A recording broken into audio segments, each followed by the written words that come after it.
editor multi-cursor merge overlapping. So merge multiple cursors when they are overlapping.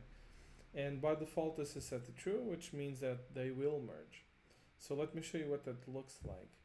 Let's go to the end of the file and set up a few cursors. And we can move them around, right? But if I press Command down, the down arrow, they're gonna collapse onto the same spot.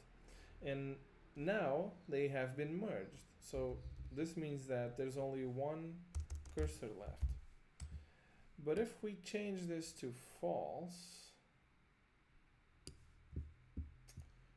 where's the option?